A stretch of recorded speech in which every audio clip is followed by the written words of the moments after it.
अम्बेडकर जिन्होंने बस बनना बुद्ध के बाद समानता के लिए लड़ाई लड़ी, मुख्यमंत्री सिद्धारमैया। 6 दिसंबर मुख्यमंत्री सिद्धारमैया ने कहा कि बस बनना 6 दिसंबर मुख्यमंत्री सिद्धारमैया ने कहा कि बस बनना और बुद्ध के बाद बाबा साहेब अम्बेडकर ही थे जिन्होंने देश में समानता के लिए लड़ाई लड़ी। उन्होंने आज विधान सौध के सामने समाज कल्याण विभाग द्वारा आयोजित भारत रत्न महान मानवतावादी डॉक्टर बाबा साहेब अम्बेडकर की प्रतिमा पर माल्यार्पण किया और उसके बाद मीडिया से बात की। सरकार ने बाबा साहेब अम्बेडकर की पुण्यतिथि पर पुष्प अर्पित कर उन्हें सम्मान देने का काम किया और 6 दिसंबर 1956 को बाबा साहेब अम्बेडकर हम सबको छोड़कर चले गए। उन्होंने कहा कि इस दिन को कभी भी नहीं भूला जा सकता और उस दिन को ही परिनिर्माण दिवस के रूप में मनाया जाता है। विश्व का सबसे महान लिखित संविधान दिया। उन्होंने अपना जीवन सामाजिक संघर्ष और समाज परिवर्तन के लिए समर्पित कर दिया। अम्बेडकर ने एक संविधान दिया जो इस देश को और हमारे सामाजिक जीवन के लिए आवश्यक है। हमारा संविधान विश्व में सर्वश्रेष्ठ लिखित संविधान के रूप में जाना जाता है।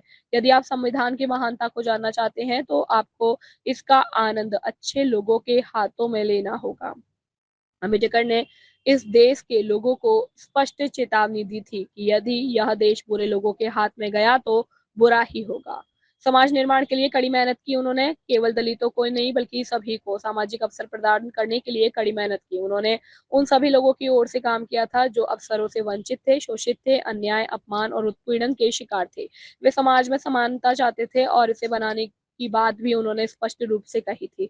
संविधान के उद्देश्य में भी यही कहते हैं कि संविधान के लाभार्थियों को अपने साथी जातियों की मदद करनी चाहिए। उन्होंने कहा कि हर कोई संविधान को समझना चाहता है। मनुष्य को एक दूसरे से प्रेम करना चाहिए, ना कि एक दूसरे से नफरत। बहुत से लोग संविधान का विरोध करते हैं। भारत एक बहुसांस्कृतिक बहुलवादी देश है। यहाँ अनेक जातियां और धर्म हैं, भाषाएं भी बहुत है। यह अम्बेडकर ही थे जिन्होंने इसके योग्य संविधान दिया। सभी धर्म और प्रथाएं समान है। उन्होंने मानव धर्म पर बल दिया। मूलतः हम सभी मनुष्य हैं। कर्नाटक से संवाददाता यूसुफ एन बेपारू की रिपोर्ट।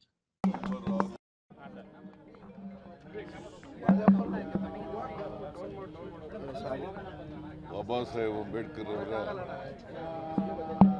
ಪರಿನಿರ್ವಾಣ ದಿನ.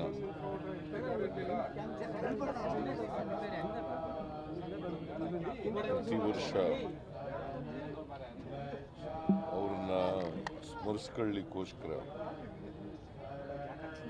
ಬಾಬಾ ಸಾಹೇಬ್ ಅಂಬೇಡ್ಕರ್ ಅವರ ಪ್ರತಿಮೆಗೆ ಹೂವಿನ ಹಾರ ಹಾಕಿ ಪುಷ್ಪಾರ್ಚನೆ ಮಾಡಿ ಅವರನ್ನು ಗೌರವಿಸ್ತಕ್ಕಂಥ ಕೆಲಸವನ್ನು ಸರ್ಕಾರ ಮಾಡ್ತಾ ಇದೆ. ಈ ವರ್ಷನೂ ಕೂಡ ನಾನು, ಮಾದೇವಪ್ಪನವರು, ಆಂಜನೇಯ ಮತ್ತು ಪ್ರಿಯಾಂಕ ಖರ್ಗೆ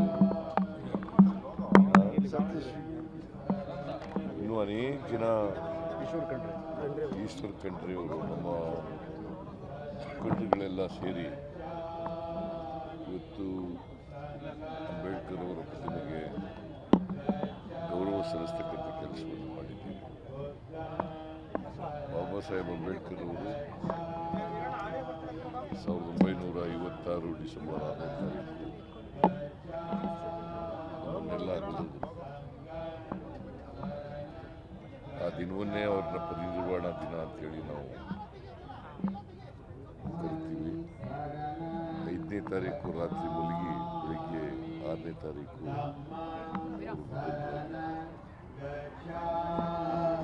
ಭಾಳ ಅಲ್ಪ ಕಾಲ ಅವರಿದ್ದದ್ದು. ಇನ್ನು ದೀರ್ಘವಾಗಿ ಬದುಕುವುದಾಗಿತ್ತು. ಅವರು ಇಡೀ ತಮ್ಮ ಬದುಕನ್ನು ಸಾಮಾಜಿಕ ಹೋರಾಟದಲ್ಲಿ ತೊಡಗಿಸಿಕೊಂಡು ಸಮಾಜದ ಪರಿವರ್ತನೆಗಾಗಿ ಪ್ರಯತ್ನವನ್ನು ಮಾಡಿದರು. ಬಾಬಾ ಸಾಹೇಬ್ ಅಂಬೇಡ್ಕರ್ ಅವರು ಈ ದೇಶಕ್ಕೆ ಬೇಕಾದಂಥ ಮತ್ತು ನಮ್ಮ ಸಾಮಾಜಿಕ ಬದುಕಿಗೆ ಅಗತ್ಯವಾದಂಥ ಸಂವಿಧಾನವನ್ನು ರಚನೆ ಮಾಡಿ ಕೊಟ್ಟಿದ್ದರು. ಇವತ್ತು ಕೂಡ ಜಗತ್ತಿನಲ್ಲಿ ಒಂದು ಶ್ರೇಷ್ಠ ಲಿಖಿತ ಸಂವಿಧಾನ ಬಾಬಾ ಸಾಹೇಬ್ ಅಂಬೇಡ್ಕರ್ ಹೇಳ್ತಿದ್ರು. ಒಂದು ಸಂವಿಧಾನ ಅದರ ಶ್ರೇಷ್ಠತೆ ಗೊತ್ತಾಗಬೇಕಾದ್ರೆ ಅದು ಒಳ್ಳೆಯವ್ರ ಕೈಲಿ ಅನುಷ್ಠಾನ ಆದಾಗ ಮಾತ್ರ ಸಂವಿಧಾನದ ಶ್ರೇಷ್ಠತೆ ಗೊತ್ತಾಗ್ತದೆ. ಕೆಟ್ಟವ್ರ ಕೈನಲ್ಲಿದ್ದರೆ ಕೆಟ್ಟದಾಗ್ಬಿಡ್ತದೆ. ಸೊ ಇದನ್ನು ಭಾಳ ಸ್ಪಷ್ಟವಾಗಿ ಹೇಳ್ತಾ ಇದ್ರು. ಅವತ್ತೇ ಈ ದೇಶದ ಜನರಿಗೆ ಎಚ್ಚರಿಕೆಯನ್ನು ಕೊಟ್ಟಿದ್ದರು. ಜೊತೆಗೆ ಸಮಾಜದಲ್ಲಿ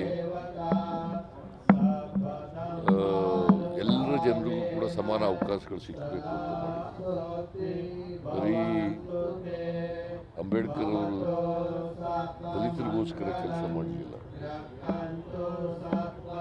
ಸಮಾಜದಲ್ಲಿರ್ತಕ್ಕಂಥ ಅಸಮಾನತೆಗೆ ಒಳಪಟ್ಟಿರ್ತಕ್ಕಂಥ, ಅವಕಾಶಗಳಿಂದ ವಂಚಿತರಾಗಿರ್ತಕ್ಕಂಥ, ಶೋಷಣೆಗೆ ಒಳಪಟ್ಟಿರ್ತಕ್ಕಂಥ, ಅನ್ಯಾಯಕ್ಕೆ ಒಳಪಟ್ಟಿರ್ತಕ್ಕಂಥ, ದೌರ್ಜನ್ಯಗಳಿಗೆ ಒಳಪಟ್ಟಿರ್ತಕ್ಕಂಥ, ಅವಮಾನಕ್ಕೆ ಒಳಪಟ್ಟಿರ್ತಕ್ಕಂಥ ಎಲ್ಲ ಜನರ ಪರವಾಗಿ ಕೆಲಸ ಮಾಡಿದರು. ಸೊ ಹಾಗಾಗಿ ಅವರು ಸಮಾಜದಲ್ಲಿ ಸಮಾನತೆಯ ಸಮಾಜ ಬಯಸಿದ್ರು. ಎಲ್ರಿಗೂ ಸಮಾನ ಅವಕಾಶಗಳು ಸಿಕ್ಕಬೇಕು, ಸಮಾನತೆಯ ಸಮಾಜ ನಿರ್ಮಾಣ ಆಗಬೇಕು ಅಂತಕ್ಕಂಥದ್ದನ್ನು ಭಾಳ ಸ್ಪಷ್ಟವಾಗಿ ಮಾಡಿದರು. ನಮ್ಮ ಸಂವಿಧಾನನೂ ಕೂಡ ಅದನ್ನೇ ಹೇಳೋದು. ಸಂವಿಧಾನದ ದೇಶಗಳು ಕೂಡ ಅದನ್ನೇ ಇರ್ತಕ್ಕಂಥದ್ದು, ಆಶಯಗಳು ಕೂಡ ಅದೇ ಇರ್ತಕ್ಕಂಥದ್ದು.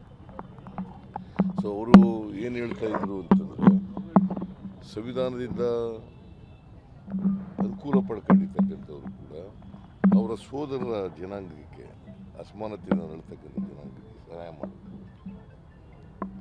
ಮತ್ತು ಎಲ್ಲರೂ ಕೂಡ ಅರ್ಥ ಮಾಡ್ಕೋಬೇಕು ಸಂವಿಧಾನ.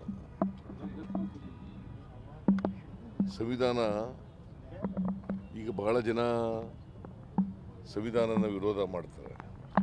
ನಮ್ಮ ದೇಶ ಬಹುಸಂಸ್ಕೃತಿಯ ದೇಶ, ಬಹುತ್ವದ ದೇಶ. ಅನೇಕ ಧರ್ಮಗಳಿದ್ದಾವೆ, ಅನೇಕ ಜಾತಿಗಳಿದ್ದಾವೆ, ಅನೇಕ ಭಾಷೆಗಳಿದ್ದಾವೆ. ಇದಕ್ಕೆ ಯೋಗ್ಯವಾದಂಥ ಸಂವಿಧಾನವನ್ನು ಕೊಟ್ಟವರು ಬಾಬಾ ಸಾಹೇಬ್ ಅಂಬೇಡ್ಕರ್. ಎಲ್ಲ ಧರ್ಮಗಳು ಕೂಡ ಸಮಾನ, ಎಲ್ಲ ಜಾತಿಗಳು ಕೂಡ ಸಮಾನ. ಸೊ ಮನುಧರ್ಮಕ್ಕೆ ಭಾಳ ಒತ್ತನ್ನು, ಅಲ್ಲ ಮಾನವ ಧರ್ಮಕ್ಕೆ ಭಾಳ ಒತ್ತನ್ನು ಕೊಟ್ಟಿದ್ದಂಥವ್ರು ಬಾಬಾ ಸಾಹೇಬ್ ಅಂಬೇಡ್ಕರ್. ನಾವೆಲ್ಲ ಕೂಡ ಮನುಷ್ಯರಾಗಿರಬೇಕು. ಜಾತಿ ವ್ಯವಸ್ಥೆ ಇರೋದ್ರಿಂದ ಯಾವ್ಯಾವುದು ಜಾತಿನಲ್ಲಿ ಹುಟ್ಟಿರ್ತೀವಿ. ಮೂಲಭೂತವಾಗಿ ನಾವೆಲ್ಲ ಮನುಷ್ಯರು.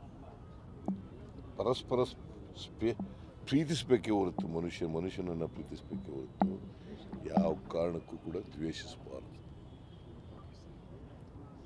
ಮನುಷ್ಯನನ್ನು ದ್ವೇಷಿಸಬಾರದು. ಸೊ ಇದನ್ನು ಬಾಬಾ ಸಾಹೇಬ್ ಅಂಬೇಡ್ಕರ್ ಅವರು ಭಾಳ ಸ್ಪಷ್ಟವಾಗಿ ಅವರ ಬದುಕಿದಂಥ ಸಂದರ್ಭದಲ್ಲಿ ಜನತೆಗೆ ಹೇಳಿದ್ರು. ಇಡೀ ಬದುಕು ಅವರದು ಹೋರಾಟದ ಬದುಕು, ಸಾಮಾಜಿಕ ಹೋರಾಟದ ಬದುಕು. ಅದಕ್ಕೆ ಬಸವಣ್ಣವ್ರ ಹತ್ರ, ಬುದ್ಧನ ಹತ್ರ ಈ ದೇಶದಲ್ಲಿ ಸಮಾನತೆಗೆ ಹೋರಾಟ ಮಾಡಿದಂಥವ್ರು ಬಾಬಾ ಸಾಹೇಬ್ ಅಂಬೇಡ್ಕರ್. ಕೊನೆಗೆ ಅವರು ಬೌದ್ಧ ಧರ್ಮವನ್ನು ಸ್ವೀಕಾರ ಮಾಡ್ತಾರೆ. ಯಾಕಂದರೆ ಅವರು, ನಾನು ಸಮಾನತೆ ತರಲಿಕ್ಕೋಸ್ಕರ, ಜಾತಿ ವ್ಯವಸ್ಥೆ ಹೋಗ್ಲಿಕ್ಕೋಸ್ಕರ ಹೋರಾಟ ಮಾಡಿದೆ. ನಾನು ಜಾತಿ ವ್ಯವಸ್ಥೆ ಇದ್ದದ್ರಿಂದ ಹಿಂದುವಾಗಿ ಹುಟ್ಟಿದ್ದೀನಿ, ಆದರೆ ಹಿಂದುವಾಗಿ ಸಾಯಿಲಾರೆ. ಅದನ್ನು ಬಾಬಾ ಸಾಹೇಬ್ ಅಂಬೇಡ್ಕರ್ ಹೇಳಿದರು. ಹಿಂದುವಾಗಿ ಹುಟ್ಟಿದ್ದೀನಿ, ಆದರೆ ಹಿಂದೂ